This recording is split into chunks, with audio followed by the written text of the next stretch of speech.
Hello, and welcome to another episode of the Rolewise podcast, your show where we talk about things related to tabletop RPGs. Tonight, we have kind of almost a continuation of one of our more recent episodes where we talked about player knowledge.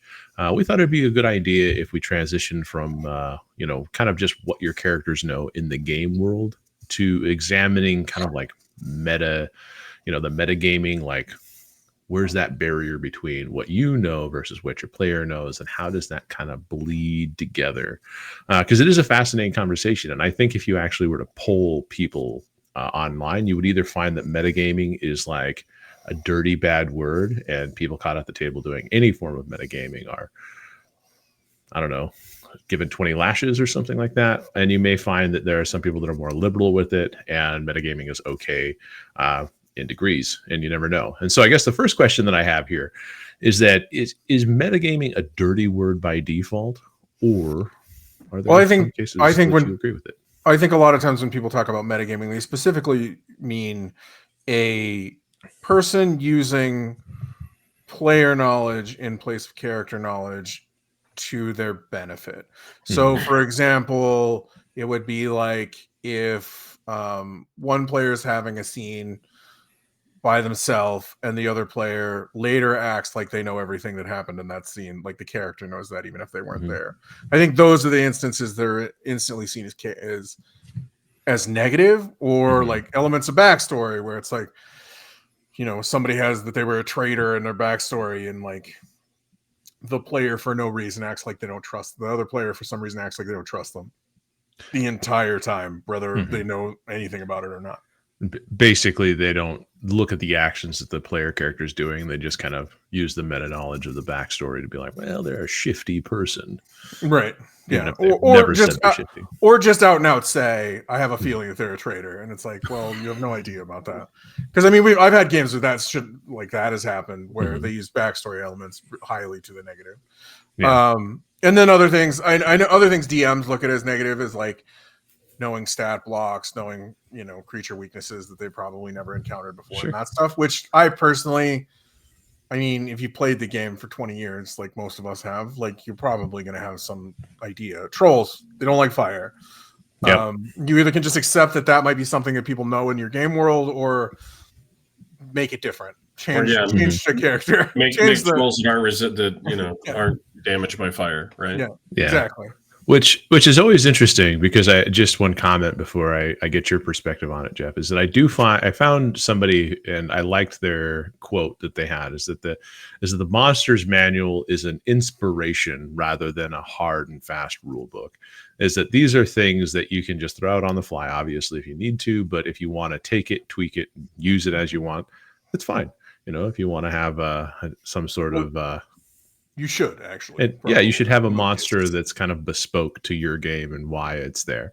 Unless, of course, they go after goblins every session, all day, every day.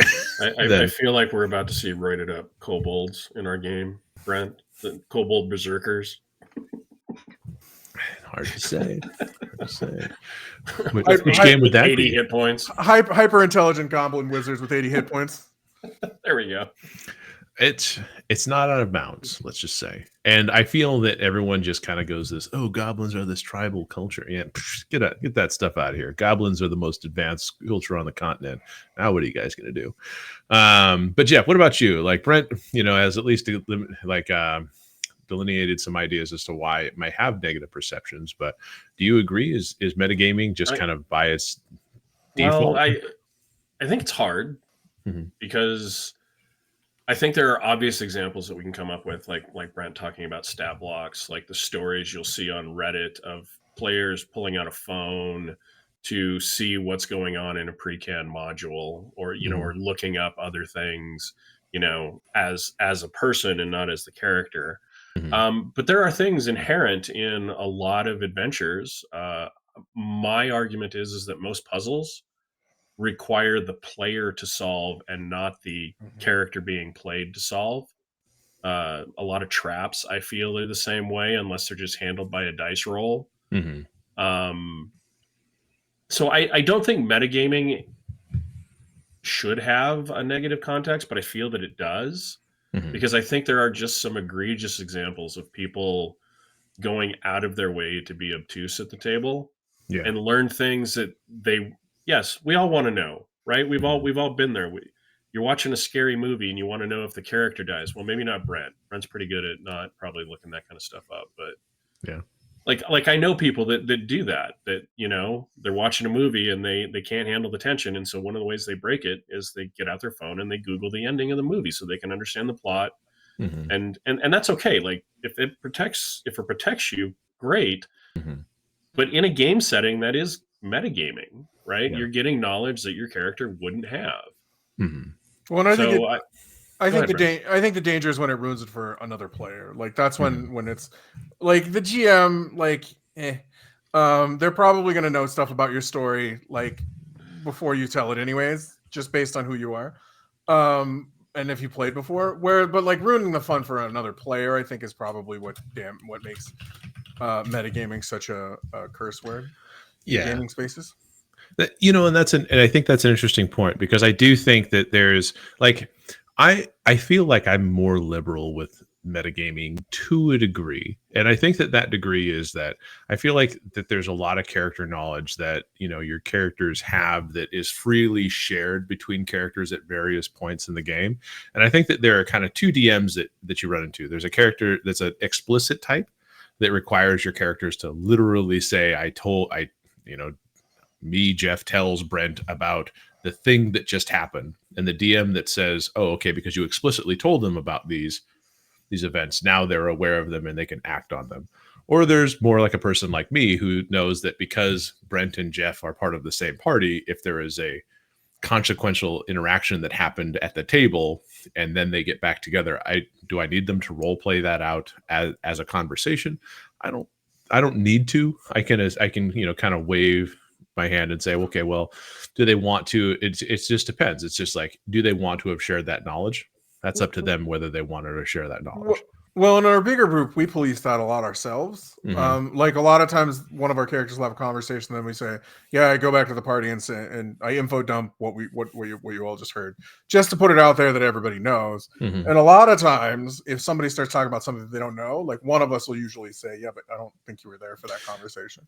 And then usually people will respond. It would be, I think, metagaming becomes bad when the person continues to act on it, regardless of somebody calling him out and saying, "Yeah, I don't think you'd know that." Yeah, well, yes, I would. That sort of argument is when it becomes. And it's actually really interesting too, because I think certain types of games necessitate that distinction much more than others. And I think if I'm gonna say, okay, well, now that we talked about our normal table where we tend to freely share a lot of information between each other because they're the party that's adventuring, our Aliens game where we're playing Chariot of the Gods, people played those things pretty close to the chest, and there was a lot of offline communication, via text or whatever it was, to describe action situations and stuff like that. So people couldn't have meta knowledge of the situation. I think Aliens as a game is the best example of meta being a positive in a game, because all of that tension is based on that that you're playing an alien game. To kind of a negative point, like I remember we got in an argument when all of the characters were like, well, we should take the flamethrower, and I was like, it's an empty ship, why would we take the flamethrower? And the argument was, of course, it's an alien game, we should take the flamethrower. That was pretty good, I have to say, because when you're looking through the kit that's available from your main ship, and people are like, we should take the flamethrower just in case, and you're like, just in case what? Yeah, it's a derelict ship, what's going to be on it? Do we know that aliens exist? No, I don't see a reason to take the flamethrower. All I'm saying is Captain Kirk always beamed down with security guys with phasers. It's true. We don't detect any life forms on the planet, Captain. There was always dudes with phasers. That's all I'm saying. Well, yeah, but they're trained military. We were four schmucks on a plane or space truckers on a space trucker boat. We were salvaging a ship, so that is potentially dangerous. Yeah, but it is, but not necessarily. We did leave the flamethrower behind. Yes, it is, but not necessarily from hostile life forms. It's dangerous just because it's dangerous. But the positive side is, like I said, everyone knows it's an alien game, so something bad is going to happen, And that is what carries the tension. If it would be a different type of game if you were like, oh, we're playing a space game and no one knew that they were going to be aliens, like that tension wouldn't be as high per se. Yeah, because you basically were waiting for the big reveal, which happened in some very nice ways, in my opinion, as you go through the thing. But it is interesting because you're absolutely right. That's a that's kind of from an immersive standpoint. There was an argument that was very, very close to winning that you should just take a flamethrower just because, and but reason ruled over, reason ruled out, and it basically said, unless you guys have reason to believe that there would be a hostile thing on a derelict space cruiser that's been in space for 70 plus years, probably not gonna bring the flamethrower your first blush. Right, just because like it's heavy, it's awkward, like, well, and you think it's going to be there. And so, spoilers for anybody that plays Chariots of the Gods, there are many decisions that you can make that irrevocably change how the outcome is going to be. I will say, I don't know that not having it changed the outcome that much. It changed it maybe a little bit, but we found other similar things on the existing ship to use. Yeah. So it wasn't like we were down to like spoons and forks, No. Well, they also weren't particularly easy to fight, so it really didn't matter. So the one part mattered with the shotgun, but it's interesting because, like I said, and that was two types of meta gaming that you really participated in, is really the information transfer between characters and what people's own agendas they were trying to achieve were, because obviously Brent's agenda was very different than Corbin's agenda, another one of our players, and since these agendas sometimes contradict each other, them keeping their knowledge separate was important for them advancing their own characters' goals. We definitely had characters that told everything that happened in their off mainline, conversations with you. We also had characters like me who revealed some of the stuff that I was told or the stuff that I wanted to relay, and then we had other characters who I don't think ever told anything. And we might have had one that the only thing they told us was a lie. Like every time they kept repeating the same lie. Or we everything's thought fine and we're going to make a ton of money. Or we thought it was a lie every time. We just got to get this ship back to the corporation. Wayland Yutani needs this ship, so if we can get it back, we're all going to be rich. Well, yeah, meta-wise, like the minute that somebody says, "Oh, he's the corporate guy," in an Alien game, everybody's like, "That guy's horrible." No, I think I called him a weasel, and he was my character's antagonist, right? They didn't like each other at all. I was the captain, he was the corporate guy, right? So we were all over each other's toes. But I thought we played it well, like. But I did feel a little bad because we did all pile on. He was the corporate stooge. He was the traitor. He was the weasel. The minute that you say corporate person in an Alien game, I think Carter Burke, who is maybe one of the most hated men in fiction in my heart. Like, I have a hard time seeing him in other movies and not mistrusting him immediately. Well, and like the tough part is even though he was using honeyed words, everyone was like, no, I don't trust it. No. And he did lie to us a couple times. So, I mean, I'm not saying he's perfect. I'm just saying. I didn't lie to anybody. I just didn't tell blow him up the other ship. That too. Yep. We didn't know that. Like we didn't know that. But he did blow up the other ship and murder a crew member. That's true. So I think Aliens is one of those games where like it kind of feeds off that meta thing. I mean, it's like, I don't know, if you compare games to movies, like you don't go to an Alien movie and not expect it to be an Alien movie. Like you expect there to be surprises throughout the movie on what happens. Some of them are that the movie's bad, like Alien Covenant, but some of them are pretty good. And you kind of expect that, just like when you're playing, and I think those are like, those meta things are kind of important. Like, and if you can accept that, I feel like as far as metagaming is concerned, if you can accept that sometimes metagaming is good, you can accept the fact that like enjoying how the story's told is better than any spoiler. And I think and if you can get a party that accepts the fact that they have meta knowledge but doesn't act on it, you can do things like run the same scenario with the same person in it and see what the difference is and how the scenarios are handled by the other people. And I think that's important. Yeah.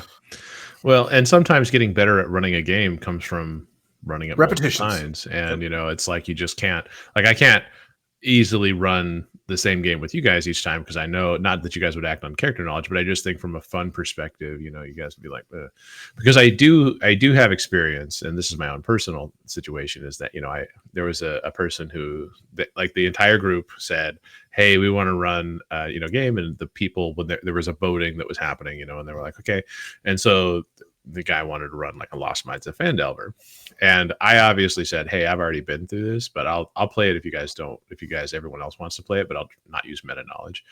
I'll just react based on what everyone's doing.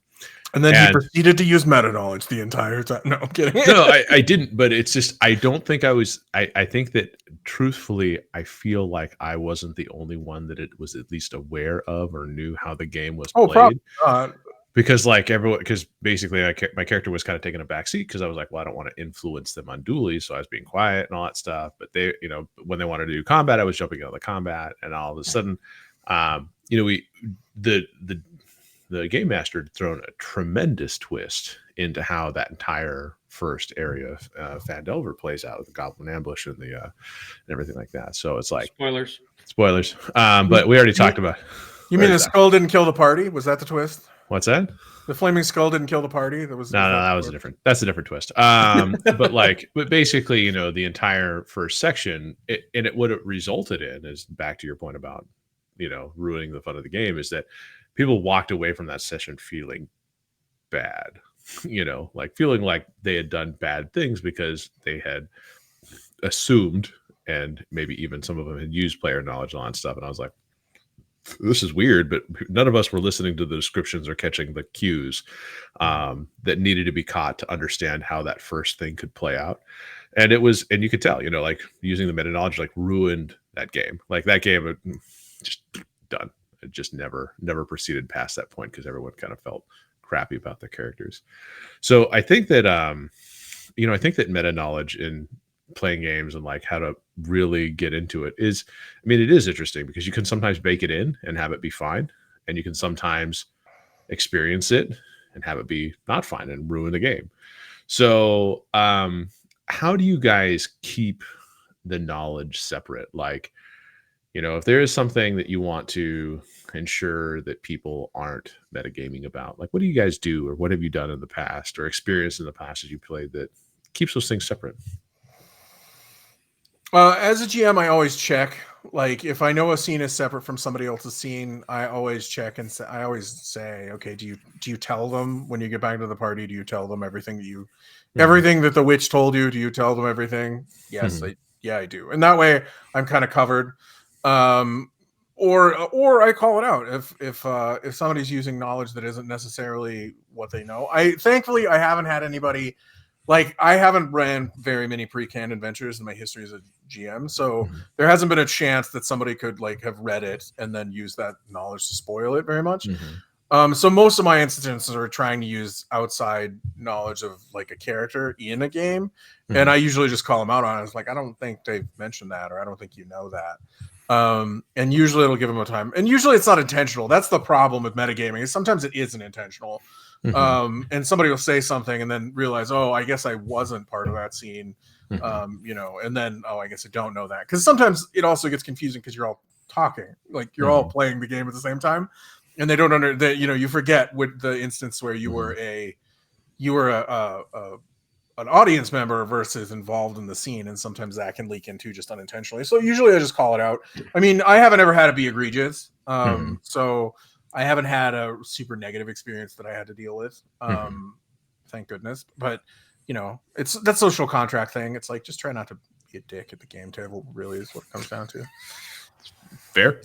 As far as me being a player having meta knowledge, if I have meta knowledge like the Alien game, where I'm like, we wouldn't take the flamethrower. There's no way to take the flamethrower. I have a tendency to go way far on the other end of, like, not using meta knowledge, to the point where I'm like, no, I wouldn't do that at all, because I have no idea what's going on. I have no idea this is an Alien game, sort of thing. And I can become unintentionally inconvenient sometimes to the party, because I'm strongly against like metagaming, which also isn't good, but I try and rein that in. Just like in the Alien game, if everybody's like, no, we're taking the flamethrower, eventually would have been like, okay, I don't see the reason for it. I'm not carrying it, but okay.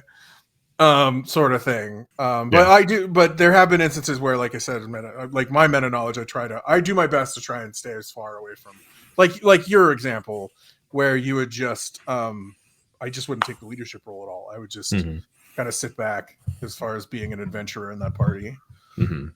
Makes sense. And Jeff, what about you, man? Like, what situations have you either experienced or had to work through? Well, as a player, I do take some notes. They're not great, really not great, but there are times like you mentioned, where in our games there are some one-on-one discussions that happen with everybody there. And if it doesn't get mentioned, I'll usually ask the player, like, hey, Brent, is that something you would tell us? And as if I was writing that stuff down and he goes, no, I wouldn't mention that when I got back to camp at all. I, pretty much just cross it out and try to let go. There was probably a time when I was super into min-maxing and, trying to power game a bit, where I would have subtly tried to use that information, at some later date. But it isn't that fun. It potentially ruins other people's fun. So I mostly try to put it behind me. As a GM, I like Brent's suggestion, like, okay, hang on a second. How would you know that? Yeah. Oh, well, I heard a conversation. Were you present when that conversation happened? Just some questions, not accusatory, but help me understand the situation where that knowledge, your character has. I think that's probably the best way to do it. I also like the idea of the GM DM subverting expectations. I don't know that I want a bunch of flame-proof trolls running around. Well, yeah, I mean, if somebody, and that is something you can do. But if somebody really is like, oh, I have silver for this, and I have this for this, and I have this for these kind of, and if their character is that kind of person that's been hunting monsters their whole life, like if they're Geralt of Rivia, great. I can believe that your character might actually do that. If you're Bob the fighter who just came off the farm and you still have a rake, I may not believe that you know. Right, exactly. Go to the library. That's really what it is. Yeah, there you go. Yeah, exactly. Research is needed. But no, like, I think that's, that's really good. I guess that's the other thing I would say that I would tell people is, if you know somebody has done the adventure before, or all your players have done the adventure before, change the adventure. You've now made the entire adventure a surprise by changing potentially just one thing, or get everybody to chip in and buy a different adventure. Or that. I'm not advocating that people have to spend money, but you could make an adventure that's paying homage to Phandelver, right? Like you could take some of the stuff and just change everything else. I understand that that's work. Well, really it's like when we ran Last Things Last on a live stream a couple months ago, and I've been trying to figure out how could I run Last Things Last for, like, if we wanted to do Delta Green with our main table, how could I run Last Things Last again with you guys in the game? Because basically what's going to happen.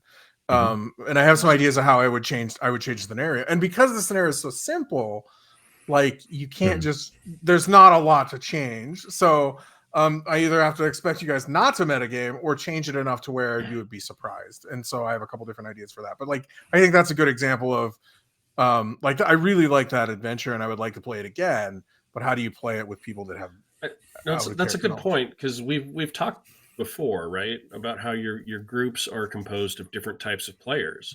Like, if the two players that normally take the lead, and I'm not saying that that's the case in your example, Brent, but if the two players that normally lead already know what's going on in the adventure, and so they agree to kind of step back, and you're forcing somebody, that isn't comfortable doing that. I mean, like, I think you have to understand your table and the players and what they're willing to do, and have a conversation with them. Like, we really want to play this, for those of you who haven't played it, but the people who normally step up aren't able to in this case, because they know a lot of what's going to happen.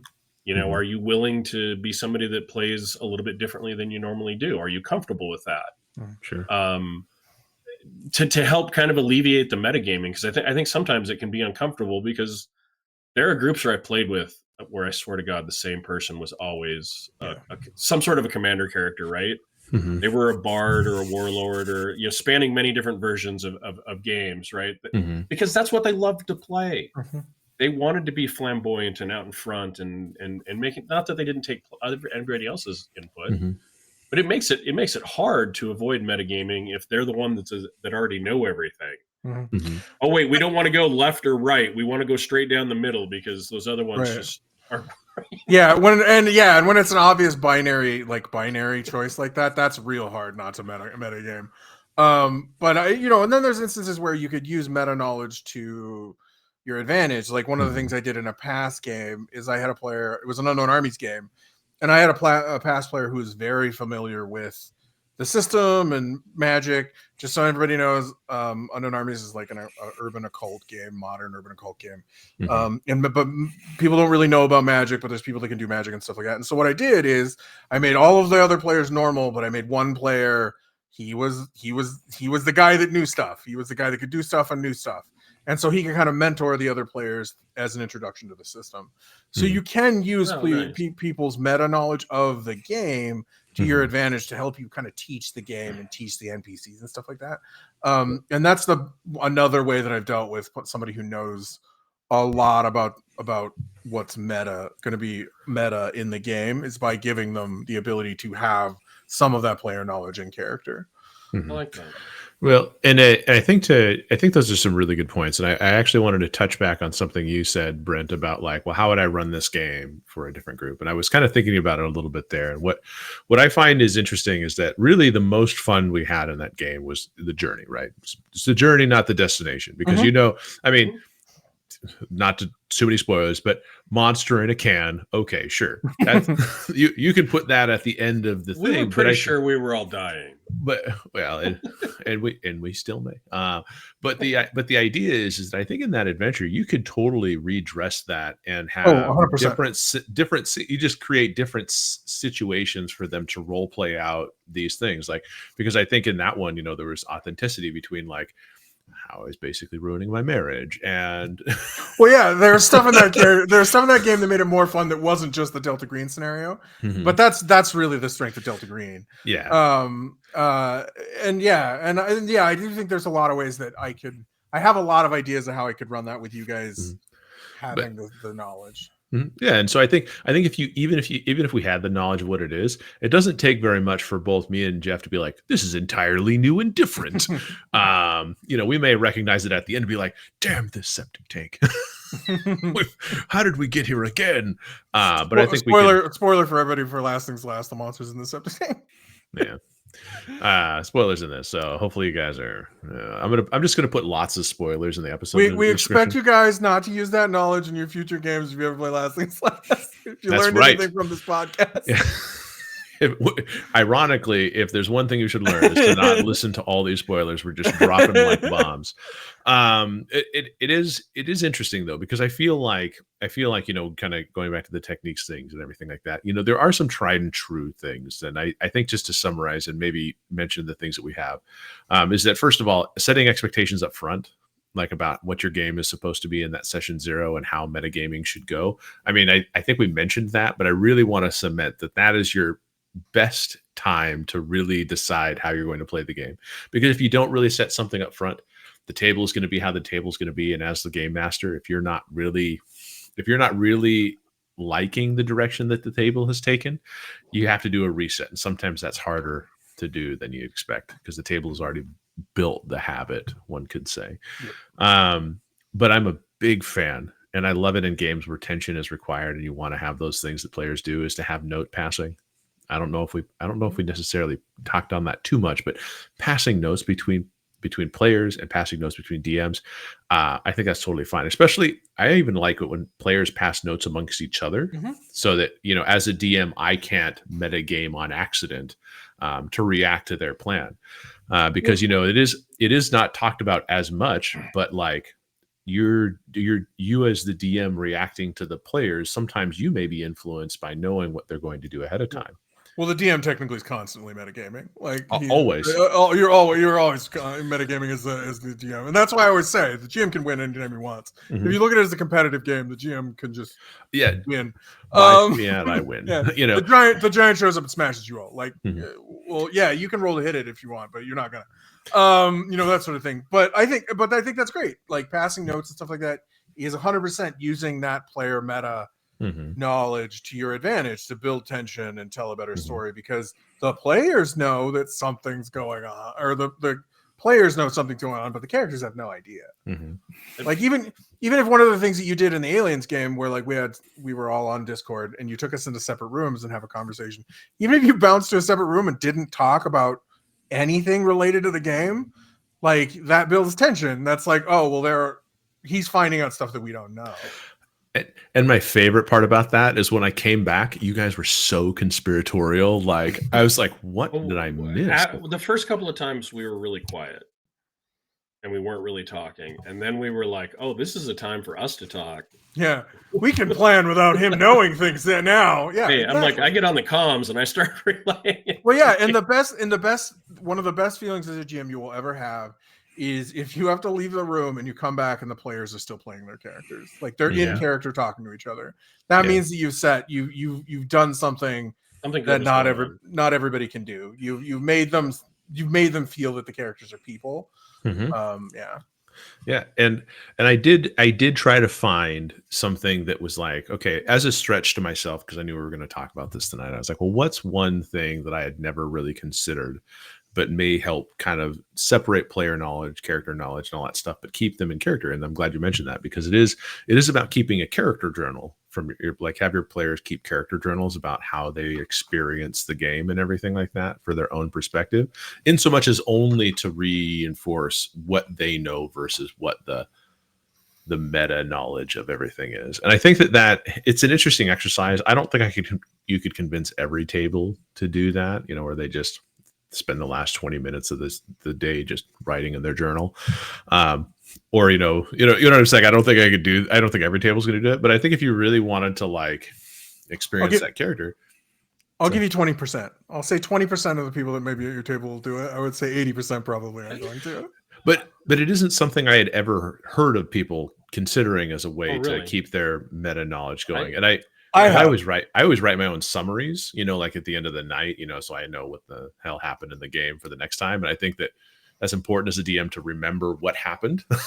But yeah, as a GM, journaling is kind of important because your players aren't going to. That's my argument is your players aren't going to. So you are going to need to remember. So somebody has to remember what the hell happened. Yeah, so somebody has to remember what's going to happen for a recap or whatever. I mean, and sometimes you'll be surprised by players. You'll be like, well, what happened last week? And they'll be like, well, we did all this. And you'll be like, oh, cool. You remembered. Thank you.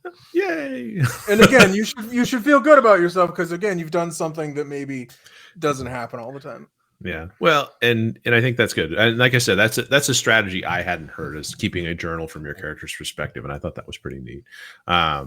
So yeah, so I think that metagaming, you know, truthfully, I like it a little bit, and I'm going to call out one of Brent's more genius metagaming moments when we played Over the Edge. He had the earworm parasite thing that allowed us to have whatever telepathic communication between each other. I mean, it was telepathic, right? It wasn't like it was telepathic. Yeah. It was like, it allowed us to have telepathic communication between each other. And so I was like, well, for this episode, that really struck an interesting chord, because I was like, if you want to allow for metagaming of some kind, there's a few things that you as the game master should really think about. Opportunity. Like, do you want the players to communicate a lot between each other? Give them the means. So Brent's earworm in D&D, you can use things like sending zones, message bell, you know, those kind of things. Like give them the means. Modern games, it's always comms. Like Shadowrun games, it's always they have you know, communication devices and stuff to talk to each other. But the other thing that I think that DMs, and I think this may be a DM tip, is to telegraph it really well. Create predictability about the things so that your characters don't have to rely on metagaming. So that if the dragon, for example, is going to take a deep breath and spew their whatever flaming weapon out and all that stuff. Don't be like, it does its breath attack. Like, okay, well, that's oh gosh. But if you go, okay, well, you see that, as the turn ends, that the dragon coils back and you see a huge breath of air, then the next turn you can say, okay, well, he described how this dragon was telegraphing this attack. Well, what could it be? He could just be, expressing his fondness for a certain sports team, or it could be a fiery breath attack. I don't know. So getting the over the edge game, the best part about that earworm thing was I set it up so that they could have comms, because like every game I've ever had, the characters want to talk to each other all the goddamn time, even if they're not around each other. Mm-hmm. So I was like, well, I made up a way for that to happen, and they didn't do it. That was the best part of the game, is they just destroyed the thing. Like, and I was like, well, okay, you guys can't talk to each other all the time now. Point of order. I think I was okay with it, but the crazy scientist was not. You were. That's true. That's true. But it was funny, because I did set that up just so you guys could have some sort of comms. Because I know, like I said, that is something I forgot about that, but that is one way to prevent meta knowledge of that situation, is give them a way to talk to each other, so they're always in constant communication. Yeah, that transcends space, so that, oh, you're in a different room. Okay, well, I have some way to communicate, cell phone, whatever, whatnot. But that just was that was the a la marge version, because cell phones don't work very well there, if I remember correctly. Correct. So yeah, I mean, as you could probably guess, metagaming can take all kinds of forms. It can be good, it can be bad, it can enhance your game, or it can ruin somebody's fun. It's really a delicate subject that you have to be cautious with. But I think I'm pretty good. What do you guys? Do you have any final thoughts to throw out there? I think metagaming has a lot of positives if you direct it, if you use the power for good instead of bad. And I think, to Jeff's point, one thing I wanted to comment on that he said earlier is, I think metagaming is something that happens when we're younger, that we come to hate because it ruins a game. But as gamers mature, you metagame less, because it becomes more about the story that's being told. And so I think you can trust your players. The more you play with your players, the more that you're into the story, the more you can trust your players to not use meta knowledge for evil. Mm-hmm. With great power comes great responsibility. Unless we're trying to corner the used goblin sword market. Good point. But that wasn't meta knowledge. That wasn't meta knowledge. That was actually probably the least meta knowledge thing. It was like, wait a minute, you're going to pay us 25 gold pieces for every single goblin sword? Swords are worth how much? That wasn't meta knowledge. That was player knowledge right there. Nothing anymore. The price changing between games, that's metagaming. Yeah, that was metagaming on the DM's part. And with that, we wanted to thank everybody for stopping by tonight. If you like what we talk about, please don't forget to drop a like, subscribe, some comments. We have seen some beautiful comments in the last few episodes, and we'd like you guys to keep them coming. We enjoy talking with you and hearing about your experiences. What are you doing? And of course, if you have topics you want us to at least share, our experience about, and you like us to talk about, we're here. We're always looking to hear what people want to hear about. So I think I successfully segued that. Perfect. And so outside of YouTube, Jeff, how do people get a hold of us? They can find us on Facebook threads or Twitter. We are at rolewise. You can also email us, rollwiseguys@gmail.com. And thank you for being here. We appreciate you giving us a listen, giving us a watch, and hopefully a like and subscribe and all that stuff. Be safe out there. Roll well, roll wise, and we'll talk to you later. See ya. Thanks.